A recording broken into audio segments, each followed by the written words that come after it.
કે જે આજકાલ ધર્મપ્રેમી ભક્તોમાં વિશેષ આકર્ષણનું કેન્દ્ર બન્યું છે। અહીં આવેલું વટીલા હનુમાન દાદાનું મંદિર શ્રદ્ધાળુઓ માટે આશાનું પ્રતીક બની રહ્યું છે। અહીં માત્ર પાટા નથી બદલાતા, ભક્તોના જીવન પણ બદલાય છે। બનાસકાંઠાના વડગામ તાલુકાના ચંગવાણા ગામે વટીલા હનુમાન દાદાના મંદિરે ભક્તોનું આસ્થાનું કેન્દ્ર બન્યું છે। વટીલા ધામમાં દાદાને ચડાવેલા છોડોની વાવણી કરાઈ હતી। પાલનપુરથી 15 કિલોમીટરના અંતરે ચંગવાડા ગામે વટીલા ધામ આવેલું છે।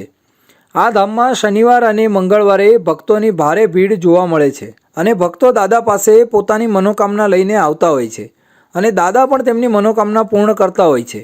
મનોકામના પૂર્ણ થતાં ભક્તો દાદાને ફળ ફૂલના છોડ સહિત ધરાવતા હોય છે। તે જ રીતે થોડા દિવસ અગાઉ દાદાને ફૂલોના છોડનો શણગાર કરવામાં આવ્યો હતો, જેથી તે છોડનું વટીલા ધામમાં ઉગાડવામાં આવ્યા હતા।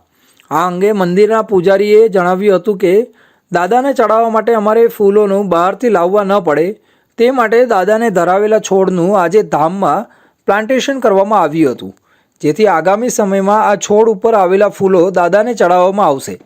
તેમજ વટીલા ધામ પર ભક્તોની ખૂબ જ આસ્થા છે અને દૂર દૂરથી ભક્તો દાદાના દર્શન કરી ધન્ય બની રહ્યા છે અને દાદા પણ તેમની મનોકામના પૂર્ણ કરતા હોવાનું ભક્તો જણાવી રહ્યા છે। નેચરલી જ અમારા દાદાને અમે ધરી શકીએ એ માટે વાટિકાના ફળ ફૂલથી લઈને દરેકની પ્લાનિંગ તૈયાર કરીએ છીએ કે ફૂલ અને ફળ બધું જ હનુમાનજી મહારાજને અમારા ઘરનું જ ધરવામાં આવે એ પ્રયાસો થકી દરેક સેવકો નવા નવા પ્લાન તૈયાર કરી રહ્યા છે અને અતૂટ આસ્થાને ભક્તોની ધ્યાનમાં રાખીને અમારાથી જેટલું પણ બની શકે પર્યાવરણને વૃક્ષો વાવીએ, વરસાદ લાવીએ, એ સારો મેસેજ જાય પર્યાવરણને લગતો એ માટે ગઈકાલે શનિવારે હનુમાનજી મહારાજની સામે જે આ બધા છોડ પર્યાવરણ રૂપે અમને ધરવામાં આવેલા અને આજે પ્રસાદ રૂપે અમારા ખેતરમાં જ એને રોપા તરીકે વાવીને એને ઉછેર કરી રહ્યા છીએ।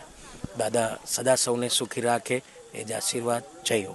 વટીલા ધામ, જ્યાં ધર્મ, શ્રદ્ધા અને હરખનો સંગમ જોવા મળે છે, જ્યાં ભક્તિ ફક્ત શબ્દ નથી પણ જીવંત અનુભૂતિ છે। અહીં દાદાની મહિમા ભક્તોના દિલમાં વસે છે અને તેમના દર્શનથી મન આનંદિતથી પરિપૂર્ણ થઈ જાય છે। નવસારીમાં રબારી સમાજ દ્વારા શિક્ષણ